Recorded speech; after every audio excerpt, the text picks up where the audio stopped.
Hello grandma TV స్వాగతం. ఈరోజు నేను చెప్పే రెసిపీ అండి, సింపుల్గా ఈజీగా అయిపోయే రెసిపీ. పెసరపప్పు ఒక ముప్పావు కప్పు తీసుకుని అదే కప్పుతో గోధుమ కూడా తీసుకోవాలి. పెసరపప్పు ఒకటి 2 సార్లు శుభ్రం కడిగి తీసుకోవాలి, ఒక 10 నిమిషాలు. అలాగే గోధుమ కూడా 2 తీసుకోవాలి. లావుగా ఉంటే కనుక రవ్వ మందంగా ఇదిగా దొడ్డుగా ఉంటే కనుక బరకగా ఉంటే పట్టుకొని సన్నగా చేసుకోవాలి.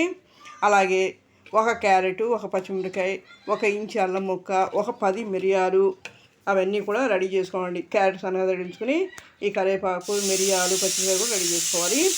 ముందుగా ఈ పెసరపప్పు నాని ఉంటుంది కాబట్టి దాన్ని రుబ్బుకొని పలుసు మోడ్లో రుబ్బాలి. పలుకులుగా ఉంటే బాగుంటుందండి. రుబ్బుకొని దాంట్లోనే మనం రెడీగా ఉంటున్న గోధుమ కూడా కలిపేసుకుని వేసుకోవాలి.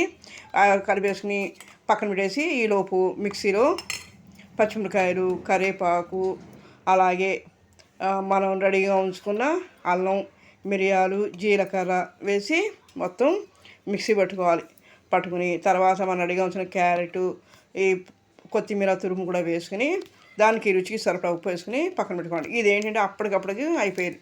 పైన ఈ మొత్తం కలుపుకుని పైన ఇంగు వేసుకుని టేస్ట్ బాగుంటుందండి. అలాగే ఇది హెల్తీ రెసిపీ. రోజు ఇడ్లీ, దోశ, అలాగే ఉప్మాలు అవి అన్నీ బోరు కొట్టకుండా ఇంట్లో రెడీగా ఏమీ లేనప్పుడు ఈ రెసిపీ 10 నిమిషాల్లో అయిపోయే రెసిపీ అండి. ఈజీగా చేసుకోవచ్చు.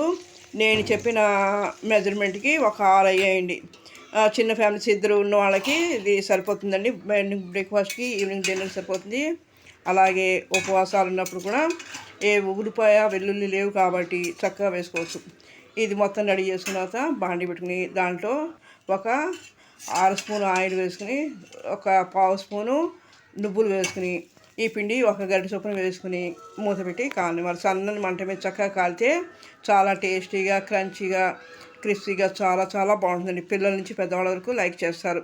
నేను చెప్పేది హెల్తీ ఫుడ్. ఇప్పుడు బయట టిఫిన్ నుంచి బయట తెచ్చుకోవడం అలా దానికంటే కూడా ఇది అప్పుడప్పుడు చేసుకునే రెసిపీ అండి. ఈజీగా అయిపోయే రెసిపీ. ఇది కొత్తగా నేర్చుకోవడానికి, జాబ్ హోల్డర్స్కి చాలా ఈజీగా ఉంటుంది. మార్నింగ్ హరీబరీగా ఏదైనా అంటే ఏమీ లేవు అనుకునేప్పుడు ఇలాంటి సింపుల్గా హెల్తీగా చేసుకునే బ్రేక్ఫాస్ట్ కాబట్టి చాలా బాగుంటుందండి. పిల్లల నుంచి పెద్ద వరకు లైక్ చేస్తారు. చిన్న ఫ్యామిలీస్కి ఇది చాలా ఉపయోగపడుతుందండి. మీరు కూడా ఒకసారి చేయండి, లైక్ చేయండి, షేర్ చేయండి, సబ్స్క్రైబ్ చేయండి, మీ ఫ్యామిలీ ఫ్రెండ్స్కి షేర్ చేయండి. Okay, thank you.